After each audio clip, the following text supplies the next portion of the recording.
Hola a todos, muchas gracias ITS Iberoamérica por la invitación. Soy Eva Jokanovich, la Secretaría de Movilidad de la Ciudad de Rosario. Es un gusto acompañarlos y compartir nuestra experiencia en el día de hoy. Mi idea en esta charla es contarles cómo estamos atravesando esta pandemia en la ciudad de Rosario y cómo, gracias a los datos de movilidad disponibles, nos fue posible tomar rápidamente decisiones muy importantes para atravesar el aislamiento, cómo además nos estamos preparando para los próximos meses y especialmente cuáles son los grandes desafíos a los cuales nos enfrentamos y vamos a necesitar apoyo y que además compartir experiencias entre las diferentes ciudades.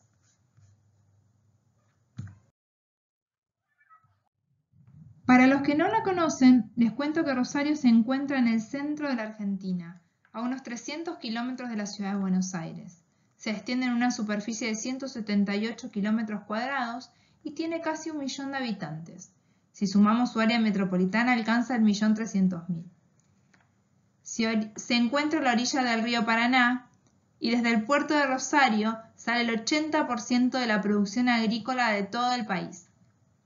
Pueden ver una imagen para los que no la conocen, pero la verdad es que, al menos desde mi punto de vista, no encuentro una mejor forma de describir o conocer una ciudad que cómo la viven sus mismos habitantes. Y nada mejor que los datos de movilidad para describirlo. Hoy quiero contar a partir de esos datos cómo se modificó el comportamiento y la vida de nuestra ciudad durante la emergencia sanitaria por la pandemia del coronavirus, que seguramente es parecido a lo que han vivido cada uno de ustedes en sus ciudades, y entender juntos qué nuevas oportunidades se nos presentan a la hora de cuidar a los vecinos de nuestras ciudades y ayudarlos a moverse más seguros. En esta primera parte les voy a describir cómo estamos transitando el aislamiento en nuestra ciudad, algunos de los datos de movilidad con los que contamos y cómo estos datos nos sirvieron para tomar rápidas decisiones en la ciudad durante la emergencia sanitaria. El primer paso al decretarse la emergencia fue conocer claramente qué datos teníamos disponibles, en qué tiempo podíamos contar con ellos, porque la mayoría no los tenemos disponibles en tiempo real, y qué información nos ayudarían a extraer. Por ejemplo, lo que ven en la imagen es el comportamiento del tránsito antes y durante el aislamiento en uno de los puntos que tenemos sensores de conteo vehicular.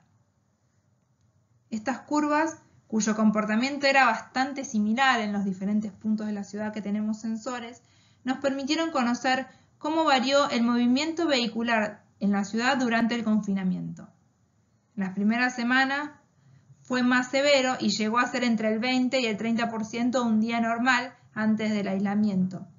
Y a medida que fue flexibilizándose algunas actividades, el tránsito fue creciendo, llegando en las últimas semanas entre el 50 y el 60%. Aquí también podemos ver cómo fue modificándose el movimiento a lo largo del día. Si bien en las primeras semanas el flujo vehicular era más importante durante la mañana, bajando lentamente hasta casi desaparecer durante la tarde-noche, a medida que se habilitaron actividades, como por ejemplo los comercios, comienzan a visualizarse picos de tránsito más marcados al mediodía y a la tarde. Con toda esta información disponible, construimos un indicador para dar a conocer realmente cuál fue la variación del tránsito día a día y cómo iba impactando la habilitación progresiva de nuevas actividades. Acá se ve claramente cómo al principio del aislamiento este indicador nos daba alrededor del 20-30% y hacia el final del aislamiento estamos en un 60% del tránsito de un día habitual. Otro dato importante que seguimos día a día son los taxis activos en el sistema y la cantidad de viajes que realizan. Si bien no llega a alcanzar los niveles normales, se nota que hacia las últimas semanas ha crecido el uso de este modo de movilidad. Esto tiene que ver con la flexibilización de algunas actividades, pero principalmente con algo que se va a reflejar en la próxima diapositiva. Estos son los viajes por día en el sistema de transporte público. Rosario cuenta dentro de su sistema de transporte público con unidades de colectivos, o sea, buses y trolebuses. Como ven, durante las primeras semanas del aislamiento se movilizó solo entre el 8 y el 15% de pasajeros que se movían antes del aislamiento. Desde hace 2 semanas, ven todos los puntitos en rojo, ya que el servicio está completamente interrumpido debido a una medida gremial porque la baja en la recaudación hizo que las empresas no puedan pagar la totalidad de los salarios de los conductores.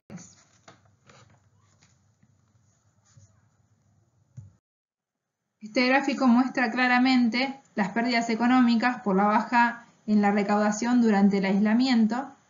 Estimamos al momento una pérdida del 90% de la recaudación y sin embargo el servicio, hasta el momento obviamente del paro por decisión gremial, se mantuvo casi en la misma magnitud que antes del aislamiento, lo que hace completamente insostenible para las empresas operadoras seguir manteniendo activo el sistema. Mientras sí funcionó el servicio de transporte público, nos permitió recabar información muy interesante. Por ejemplo, el siguiente gráfico muestra el descenso de pasajeros durante el aislamiento comparado con un día normal previo al aislamiento. Y muestra además cómo cambia ese comportamiento a lo largo de las horas del día. Esos pocos pasajeros que utilizaban el sistema de transporte lo hicieron en mayor proporción por la mañana y además no se visualiza ninguno de los picos de movimiento que teníamos antes del aislamiento, ni a las primeras horas de la mañana, ni al mediodía, ni a la tarde-noche. Otro dato muy importante que teníamos del sistema de transporte público fue la georreferenciación de las validadoras a bordo de los colectivos, que nos muestran que se utilizaron en mayor medida para llegar al área central, y esto probablemente tiene que ver con que la actividad bancaria en ningún momento fue suspendida y se concentró principalmente en el área central de la ciudad. Pero también nos permitió visualizar cuáles eran los corredores que seguían manteniendo los mayores niveles de demanda pese al aislamiento. Otra información que teníamos disponible y no habíamos utilizado hasta ahora en las unidades de colectivos era la alarma de coche lleno. Son alarmas que los mismos conductores de transporte nos envían cuando las unidades alcanzan los 15 o más pasajeros. Gracias al geoposicionamiento y al horario en que esas alarmas fueron accionadas, pudimos tomar decisiones a la hora de diagramar los servicios de transporte público. Otro dato que monitoreamos fue la red de carga del sistema de transporte. La tarjeta de transporte de Rosario se precarga principalmente en comercios, con una baja participación en los medios electrónicos como el home banking.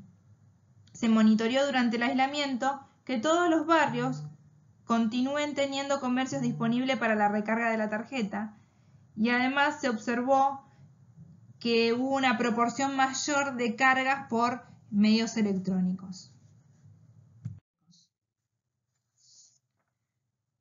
Otra información de monitoreo continuo fueron los viajes en el sistema de bicicletas públicas, que si bien estuvo cerrado durante los primeros días del aislamiento, luego se rehabilitó con niveles de demanda de aproximadamente 35% de un día previo a la emergencia sanitaria.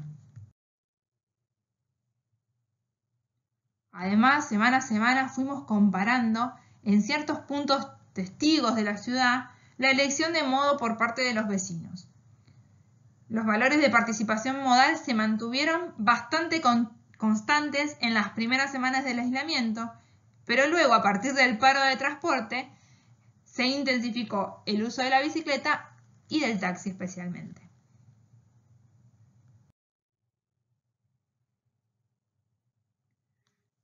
Toda esta información recabada nos fue muy útil a la hora de tomar decisiones durante el aislamiento.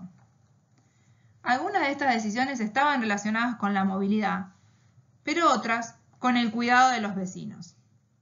Por ejemplo, al tener datos de tránsito de las principales avenidas y accesos de la ciudad, fue más fácil definir dónde ubicar los controles policiales para evitar que se muevan aquellas personas que no estaban autorizadas a hacerlo.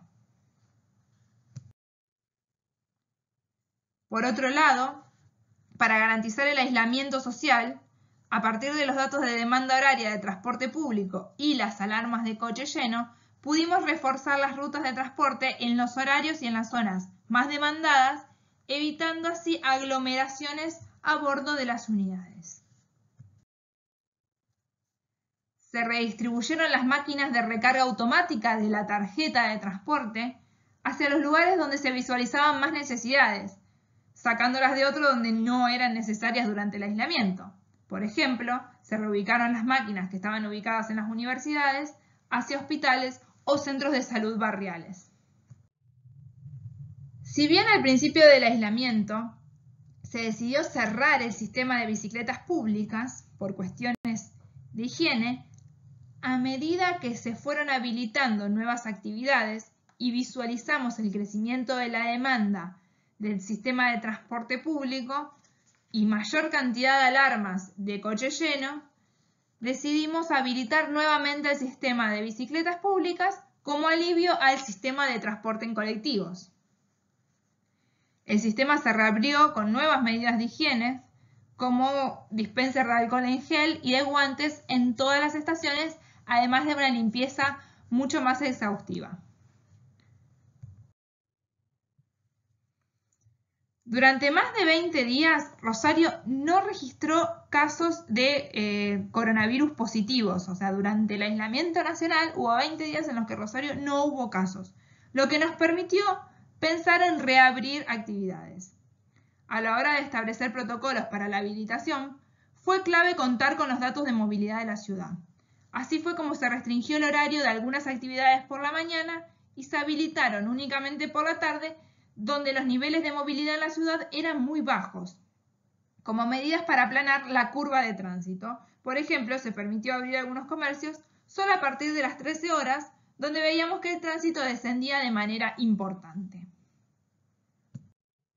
Notamos que la información del movimiento de la ciudad durante el aislamiento era de mucho interés en general, y para evitar informes parciales o poco certeros, decidimos publicar toda la información del tránsito, el transporte público, taxis, bicicletas diariamente de manera oficial en nuestra web.